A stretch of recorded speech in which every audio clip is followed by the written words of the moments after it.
Ahoy Horas, apa kabar Anda pemirsa? Selama 24 menit ke depan kami menghadirkan berbagai kisah inspiratif dalam keberagaman budaya. Saya Agnes Nambela, inilah Bingkai Sumatera.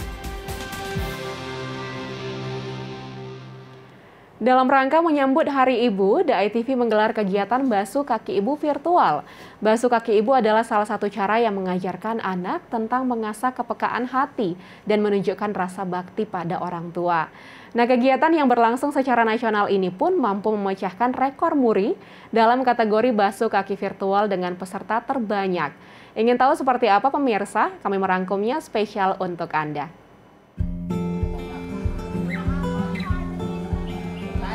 Merayakan Hari Ibu di bulan Desember penuh kasih ini, The ITV mengadakan acara membasuh kaki ibu beberapa waktu lalu. Acara ini dilakukan serentak oleh The ITV Jakarta dan The ITV Medan. Mengingat pandemi COVID-19 yang belum berakhir, acara membasuh kaki ibu ini dilaksanakan secara daring di Jakarta. Sementara The ITV Medan menggelar acara ini di Sekolah Putra Bangsa Berbudi yang berlokasi di Deli Tua, Kecamatan Deli Serdang, dengan tetap menjalankan protokol kesehatan.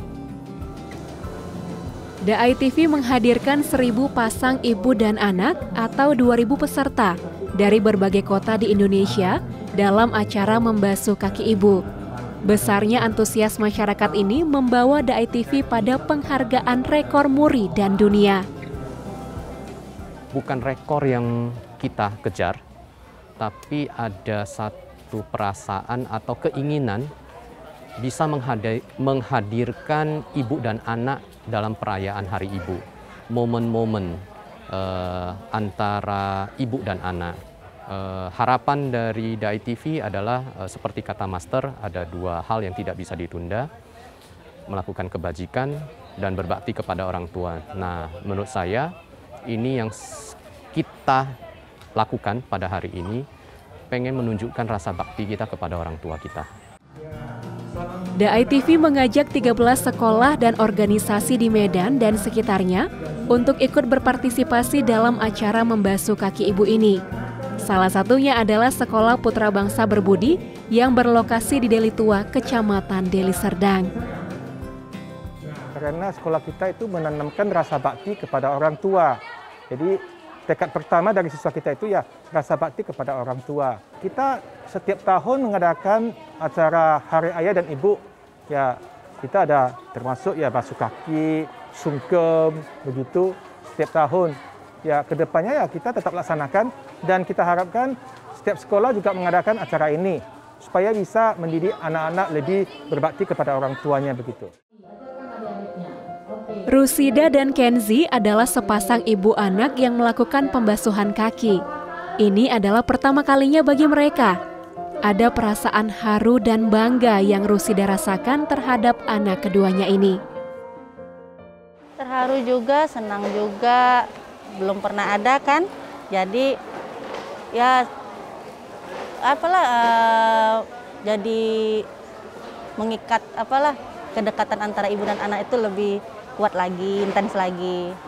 Tadi pada saat basuh kaki tadi, nggak nyangka dia kan dari bayi saya rawat sampai sebesar gini, jadi terharu aja. The ITV juga berkolaborasi dengan Erina Wongso, motivator budi pekerti, sekaligus pendiri Yayasan Pelatihan Moralitas Budi Pekerti Bangsa Indonesia atau DJKUI.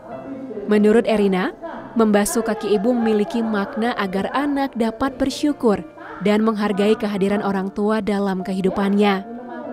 Erina berharap membasuh kaki ibu tidak sekadar seremoni setahun sekali, namun menjadi aktivitas sehari-hari yang dapat dilakukan di rumah. Kita sama-sama mengajak keluarga, terutama anak-anak, untuk mari sadarkan diri kita bahwasanya surga itu begitu dekat dengan kita dan kita bisa setiap hari melihat surga itu. Yaitu kita bisa membasuh kaki orang tua setiap hari, mungkin pagi sebelum pergi sekolah atau malam sudah mau tidur. Nah, jadi di momen ini kita menjalankan yaitu berbakti pada orang tua. Jadi demi kita bisa lebih menghargai, lebih menghormati, lebih bersyukur sehingga kita menjadi teladan buat orang banyak, terutama keturunan selanjutnya, yaitu next generation selanjutnya. Dengan misi menjadi stasiun televisi berbudaya humanis, DAI-TV ikut menumbuhkan serta menanamkan nilai luhur dan kebajikan bagi seluruh keluarga Indonesia.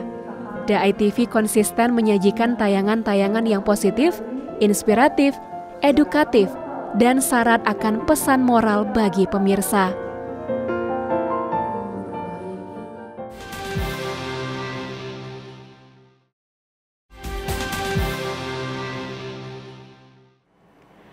Kecintaan terhadap lingkungan harus ditanamkan sejak dini. Inilah yang dilakukan oleh Sekolah Menengah Pertama Siti Hajar Medan.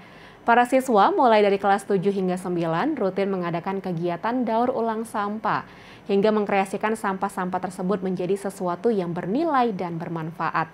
Seperti apa pemirsa? Saksikan liputan selengkapnya. Kita berharap dengan adanya kegiatan ini anak-anak semakin mencintai lingkungan pastinya. Kemudian lebih percaya diri karena kita ada memasukkan materi Leader for Myself. Kemudian dengan adanya kegiatan ini kita berharap anak-anak juga bisa lebih terampil ke depannya dalam mengkomunikasikan lingkungan ke masyarakat luas. Sebagai salah satu lembaga pendidikan formal yang peduli terhadap isu lingkungan, Sekolah Menengah Pertama Swasta Siti Hajar Medan terus menggiatkan kegiatan ekstrakurikuler yang diberi nama Adi Wiyata Life Skill. Sejak tahun 2015, Siti Hajar berhasil mendapatkan penghargaan sebagai sekolah Adi Wiyata tingkat nasional atas program dan kepedulian mereka terhadap lingkungan sekitar. Seperti kali ini, dengan menerapkan protokol kesehatan ketat, siswa-siswi SMP Siti Hajar Medan mengadakan kegiatan memilah dan membawa sampah dari rumah untuk kemudian didaur ulang di bank sampah milik SMP Siti Hajar Medan. Kemudian, kegiatan dilanjutkan dengan seminar motivasi tentang kepemimpinan yang dibawakan oleh Yayasan Khadijah Saraswati Indonesia atau KSI. Kegiatannya itu anak-anak datang ke sekolah itu membawa sampah yang sudah dipilah, karena ini merupakan program dari DLH Provinsi ya, gitu. Jadi anak-anak datang membawa sampah dari sekolah, kemudian dipilah, dan anak-anak kemudian menimbang. Jadi sampah yang diberikan anak-anak itu dalam jenis yang bermacam-macam ya. Ada yang kertas, kemudian ada yang botol plastik, kemudian ada juga minyak jelantah.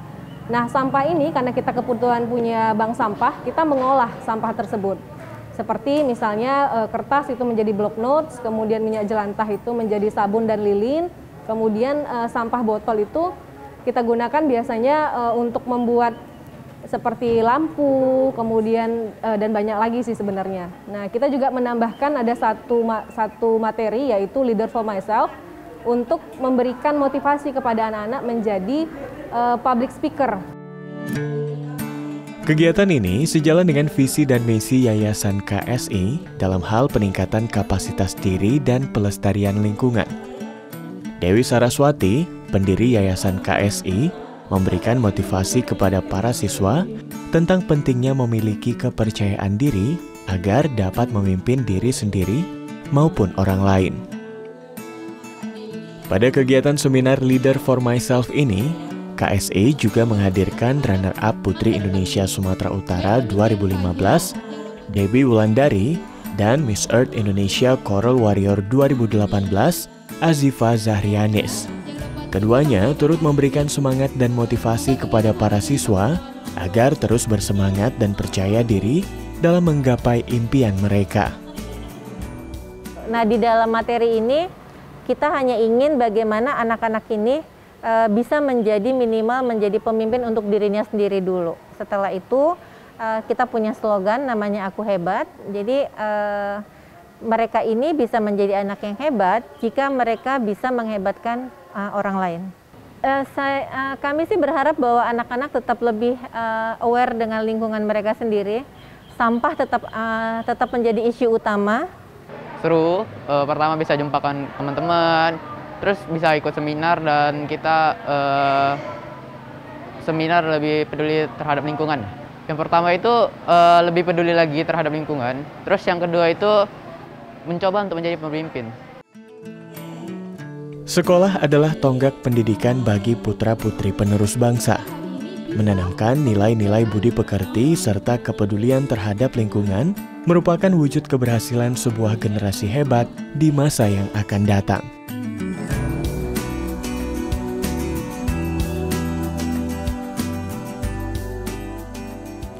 Mandailing Natal Sumatera Utara memiliki warisan sejarah dan kekayaan budaya yang masih terjaga. Namun daerah yang dikenal dengan sebutan Bumi Gordang Sambilan ini terus bertransformasi dengan tetap menjaga adat dan budayanya. Kita akan melihat transformasi Bumi Gordang Sambilan di masa kini dalam liputan berikut. Kabupaten Mandailing Natal, Sumatera Utara sesungguhnya adalah daerah yang kaya akan potensi alam, sejarah, dan budaya. Kabupaten yang terus berbenah ini memiliki orang-orang yang masih menjaga peninggalan budaya leluhurnya. Salah seorang di antaranya adalah Sobir Lubis. Ia mengembangkan usaha industri kreatif, yakni dengan mendirikan Kampung Kaos Madinah. Sobir membuat berbagai usaha kerajinan dengan mengangkat warisan kebudayaan leluhur baik yang tangible atau berbentuk fisik, seperti miniatur bagas godang dan alat musik, ulos dan cangkir takar, serta intangible atau yang tidak berwujud seperti kesenian musik. Kalau kita buka ini sejak tahun 2008, kemudian menjadi sebuah badan usaha 2011. Karena memang kita ini dari sejak SMA sudah ada keasikan kita menyangkut masalah seni budaya khususnya Mandailing. Kemudian kita berpikir bagaimana menciptakan industri itu yang berbasis seni budaya. Karena kita lihat sangat menjanjikan dan kita juga melihat bagaimana perkembangan kota-kota lain di Indonesia bahwa menekuni dunia usaha di bidang seni budaya tidak kalah hebatnya gitu. Karena dia unik dan asik. Di kesempatan ini, Sobir juga menunjukkan workshop pembuatan alat musik tradisional Mandailing, yaitu Gordang Sambilan. Gordang berarti gendang, dan sambilan yang berarti sembilan. Maka alat yang dimainkan dengan dipukul ini sebenarnya gendang, dan berjumlah 9 buah dengan fungsinya masing-masing. Alat musik yang sempat diklaim negara tetangga Malaysia sebagai warisan kebudayaan bangsanya ini memang sangat unik dan sakral. Tangga nadanya disesuaikan ukuran. Pada masa kerajaan dan bangsanya masih menganut keyakinan nenek moyang, permainan Gordang Sambilan sangat berkaitan dengan upacara ritual dan mengandung unsur mistis. Pada masa penjajahan, Gordang Sambilan digunakan sebagai alat perlawanan rakyat. Usai masa kerajaan dan penjajahan, Gordang Sambilan kini menjadi milik semua lapisan masyarakat dan dapat dimainkan di mana dan kapan saja. Selain melestarikan alat musik tradisional Gordang Sambilan, Bang Sobir juga mengembangkan kain daerah yaitu tenun ulos Mandailing. Ulos secara harfiah berarti kain, melambangkan kehangatan dan kasih sayang. Ulos tidak hanya selembar kain berwarna dan bermotif, tetapi lebih dari itu, menggambarkan entitas dan kebudayaan. Itulah mengapa melestarikannya merupakan sebuah keharusan. Masyarakat Mandailing memiliki tradisi kopi takar, yaitu minum kopi dengan wadah cangkir yang terbuat dari batok kelapa. Sebuah tradisi yang menggambarkan bahwa masyarakat Mandailing memanfaatkan alam dengan bijaksana, dan ini juga menandakan bahwa mereka telah mengenal konsep daur ulang sudah sejak lama. Kerajinan berkonsep lingkungan ini juga dikembangkan oleh Kampung Kaos Madinah. Sobir Lubis adalah sosok yang memelihara kebudayaan dengan caranya sendiri. Hadirnya sosok putra daerah seperti ini membuat kabupaten yang kaya akan nilai sejarah dan budaya leluhurnya ini pun semakin berkembang dan tetap terjaga.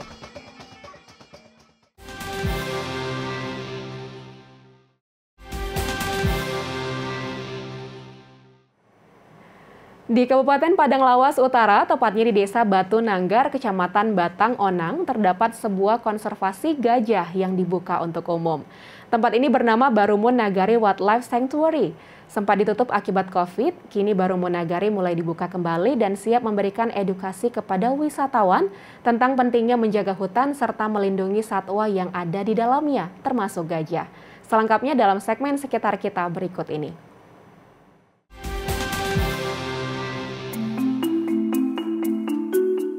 Hutan ini kekayaan yang paling utama bagi kita gitu ya. Jadi kalau misalnya hutan ini hilang, wah banyak hal-hal yang buruk sekali yang kita dapatkan. Jadi ya mudah-mudahan teman-teman selalu mendukung kerja kita di sini agar kita terus bisa melestarikan hutan ini, menjaga hutan ini dengan baik.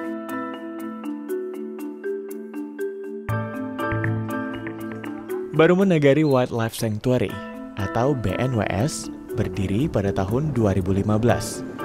Tempat ini merupakan kawasan konservasi yang menjadi rumah bagi 15 ekor gajah. Tempat yang kerap dijuluki wisatawan sebagai Afrikanya Sumatera Utara ini berada di Desa Batu Nanggar, Kecamatan Batang Onang, Kabupaten Padang Lawas Utara. Kecintaan terhadap lingkungan serta keinginan untuk melestarikan alam dan habitatnya membuat Henry Sukaya dan keluarga menghibahkan lahan mereka seluas 200 hektar untuk konservasi. Masyarakat di sini itu menyebut gajah itu sebagai Raja Godang, yang dimana Raja Besar. Ya artinya bahwa gajah ini menguntungkan bagi mereka. Menguntungkan bagi mereka itu dimana gajah itu membuat hutan baru. Seperti contohnya itu, apa yang dimakan gajah itu tidak habis semua dan bisa tumbuh tumbuhan lain. Misalnya kayak makan buah-buahan, jadi tumbuh apa yang dimakan buah-buah itu ya. Contohnya karena berat badan gajah ini berat, apa yang dia pijak sehingga membuat air tergenang dan hewan-hewan itu meminum airnya. Jadi kalau untuk masyarakat sekitar Barumun Nagari ini, kita selalu ajak sebelum pandemi ya, kita ajak kemari, kita edukasi anak-anak sekolah, apa sih sebenarnya gajah ini? Maksud saya itu, janganlah masyarakat itu menganggap gajah itu sebagai hama, sebagai hewan yang benar-benar perusak, ya. Tetapi sebaliknya gitu loh, kebaikan gajah ini apa sih untuk kita? Nah, jadi itu yang terus kita edukasi kepada masyarakat sekitar di sini. Dan apa efeknya kalau tidak ada gajah? Dan apa efeknya apabila ada gajah gitu. Dan itu kita tidak kutip biaya apapun dengan masyarakat yang sekitar Barumun Nagari, kita tidak mengutip apapun karena tujuan kita itu untuk edukasi. Agar dapat terus melakukan upaya konservasi sekaligus mengedukasi masyarakat luas, pada tahun 2019, Barumun Nagari Wildlife Sanctuary dibuka untuk umum. Banyak turis lokal maupun mancanegara yang sangat antusias untuk berwisata sekaligus mengenal perilaku hewan berbelalai panjang ini. Supaya bagaimana caranya itu kita bisa sustainable, bisa program kita itu bisa berjalan terus. Jadi makanya kita pikirkan untuk ekoturism di sini. Nah, kita ajak orang-orang datang kemari supaya apa? Supaya bisa membantu kita bersama-sama melindungi gajah. Kalau nggak kita yang melindunginya, jadi siapa lagi gitu ya. Dan saya juga nggak bisa sendiri untuk melindunginya. Jadi saya harap juga teman-teman semuanya bisa mendukung kitanya dan bersama-sama melakukan perlindungan ini. Namun pandemi COVID-19 sempat membuat tim konservasi kesulitan dalam hal operasional. Lamgokma Tobing, tim leader BNWS mengatakan, saat ini seiring meredanya masa pandemi COVID-19, pemerintah telah mengizinkan mereka untuk kembali menerima wisatawan dengan menjalankan sejumlah protokol yang ketat. Seperti pemberlakuan syarat vaksinasi, melakukan tes usap, hingga menerapkan protokol kesehatan 5M sebelum memasuki kawasan. Kalau kita berbicara pandemi, jujur pandemi itu berasa banget sama kami. Cuman ya puji Tuhan kita terbantu sekali dengan adanya pasokan pakan alami yang ada di tempat kita ini untuk para gajah gitu. Jadi kebetulan karena pandemi ini bisa dikatakan menutup salah satu pintu income untuk biaya kita selama ini dengan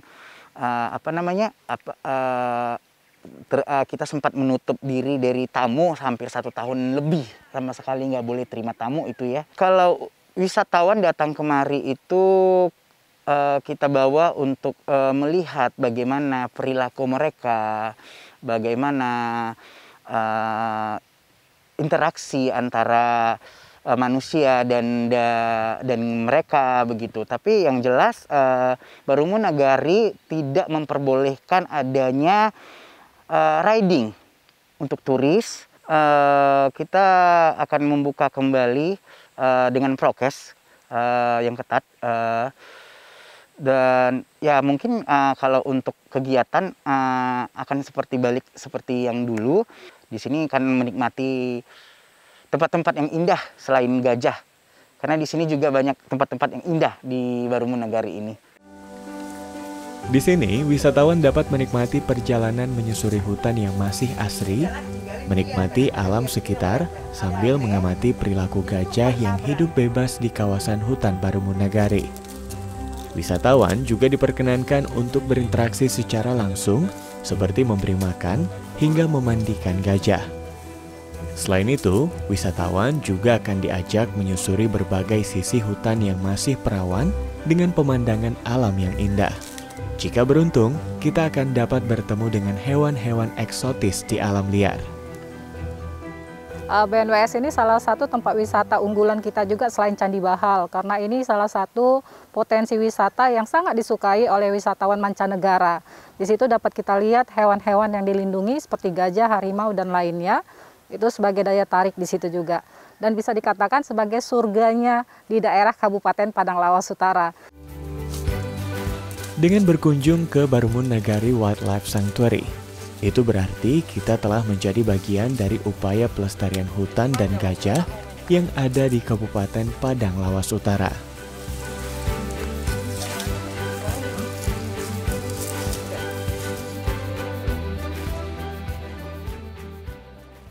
Sekian program Bingkai Sumatera, jaga diri Anda dengan menerapkan protokol kesehatan 5M dimanapun Anda berada. Memakai masker, mencuci tangan pakai sabun dan air mengalir, menjaga jarak, menjauhi kerumunan, serta membatasi mobilitas. Tetap semangat menyebarkan kebaikan, saya Agnes Sinambela pamit, sampai jumpa.